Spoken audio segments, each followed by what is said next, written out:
Oh, really? This is interesting. This comes via The Hollywood Reporter. Bob Iger pushes back on Marvel fatigue, but says Disney quietly canceled movies. So you're saying in the background you had projects going that were wokeified, and you saw the destruction of the company happening. Millions upon millions of people leaving the streaming service Disney Plus. Billions upon billions leaving the company. The stock dropping. And you say, all right, that's that one over there. I know y'all like 8 episodes into a 10 episode series. Cancel it. That's what I'm wondering. The Disney CEO was interviewed at a Morgan Stanley conference in San Francisco on Tuesday, where he called the Nelson Peltz-led proxy fight a distraction for the company. It's a major distraction. Disney CEO Bob Iger is pursuing a major overhaul of the company's film output. In the midst of something of a strike-induced box office drought. If the movies were good, there would not have been a box office drought. And after a challenging year for Disney's film slate, the executive said Tuesday night, we're doing a lot to turn around Disney's feature film business, which hit on hard times that needed addressing.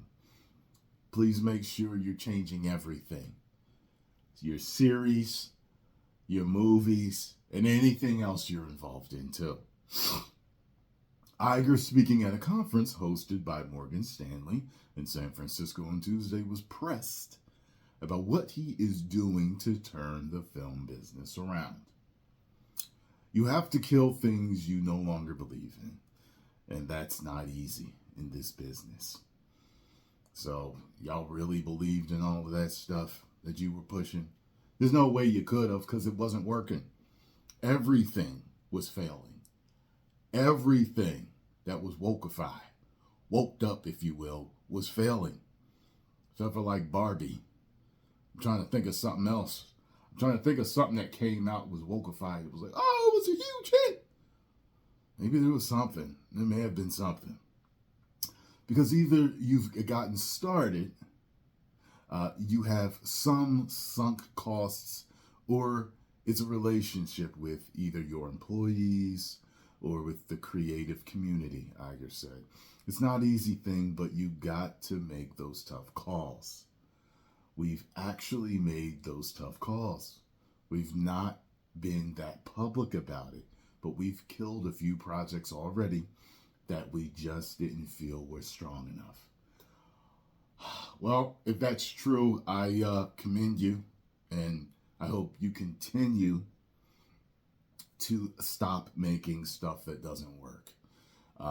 We all know that most likely the Acolyte is going to fail. Okay? All the press about it is wokeified. So, yeah. Iger added that he has been spending a lot of time with the creators watching these films, giving detailed notes in these films, engaging in a respectful process that results in improvement. And he pushed back on the idea of superhero or franchise fatigue, saying that it was not an accident that Marvel's first 33 films generated just under $30 billion at the box office. We were never tired of superhero movies. We were tired of what you were doing to the superhero movies. Always remember that.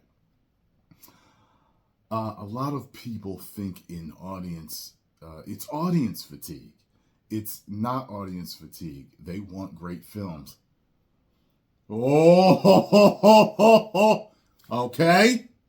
Me and you, Iger, we see eye to eye now. They want great films. Oh, hell yeah. Because everything else you've been putting out has been big old pieces of trash.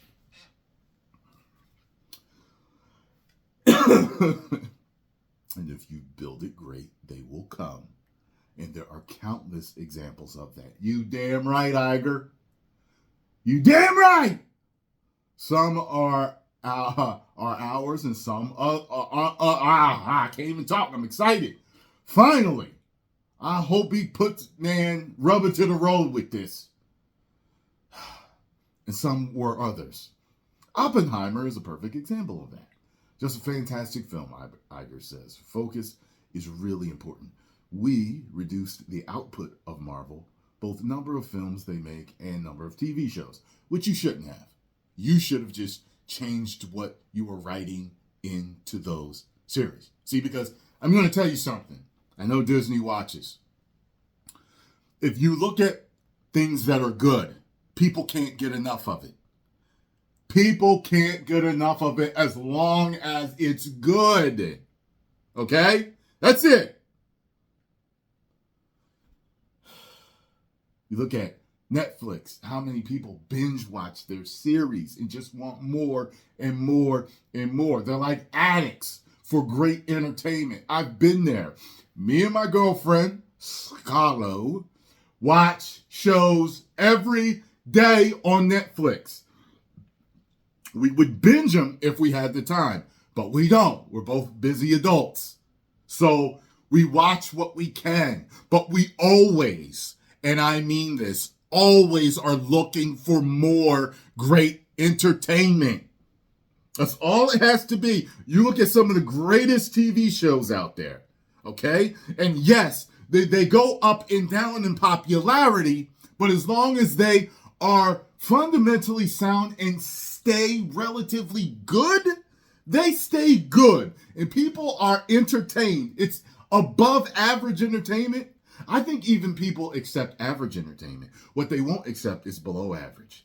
You look at something like Family Guy, The Simpsons, you know what I mean? And other really long-going just shows. It's like they were good. That's it. They didn't get fatigued as long as you kept it fresh, new, and good. The problem is when you go super, super, super in the far left field, and it's like, whoa, nobody asked for or wanted this. So, yeah. Never should have reduced the amount. What you should have done is just continued quality. That's it. Quality storytelling, quality special effects, quality acting, quality directing. That's it. And you would be making money hands over fist right now. But you wanted to ride that damn wokeified bandwagon. And people like me and others got attacked for years. Still getting attacked over that garbage. But the people that have attacked us are more and more and more and more quiet these days. Because they realize all of this trash is an absolute failure. It is destroying movie studios. It is destroying animation studios. It is destroying gaming studios. It is destroying everything. Beer companies, grocery stores. It's destroying everything. I can't believe these companies rode this bandwagon that long and hired companies like Sweet Baby Inc. to tell me, hey, you should put this in it. That'll make the people come. Yeah. I just can't believe it. I can't see myself as a head honcho somewhere of $1 billion company or $1 trillion company or a multi-million-dollar company. Hell, of a multi-thousand-dollar company. And sitting there thinking, yeah, that's what I need to do to bring in more profits. We reduce the output of Marvel, both numbers of films they make and the number of TV shows, and that really becomes critical. But I feel good about the team. I feel good about the IPs we're making. I talked about a lot of the projects. We look years ahead, really. And you look years ahead. Oh, my God. Not only do you look at the films you're making, you look at every part of the process, who the directors are, who's being cast, reading scripts. I personally watch films 3 to 5 times with the team and just create a culture of excellence and respect, which is really important with the creative community, he added. And again, the track record speaks for itself. Well, look, with all due respect, I feel like you are not watching these movies 3 to 5 times that all just came out. There's no way you were and thought it was good to just put them out. There's no way.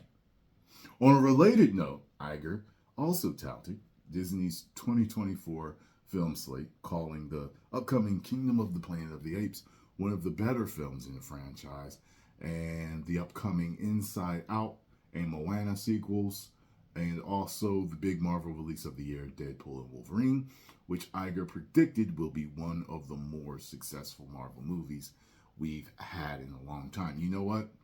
When I think about your output, how many movies you're putting out this year, you're only putting out one for Marvel, it actually bothers me because I was used to it as a fan of getting so much good entertainment from you yearly. And then you drop it to one, like that's supposed to do. No, it's not going to do anything unless it's good and not wokeified. Iger's comments come amid a pivotal, is that word, pivotal moment of Disney with a pair of activist shareholders, Nelson Peltz, Tyrone and Blackwell's Capital, each seeking board seats. They're activists. Everybody else on Disney's board is activists too, with everything that's been going on. During Disney's last earnings call, Iger announced a slew of projects and deals hoping to push back against the activists, including a partnership of $1.5 billion investment in Epic Games that will bring the Disney franchise IP to Fortnite, a surprise Moana sequel, which will hit theaters this year, a deal to bring Taylor Swift's... okay. If they're not good, it's not going to work. It doesn't matter. We all know this. So, post comments down below. Let me know what you all thought. If you enjoyed my thoughts on this, hit the like button, subscribe, and share.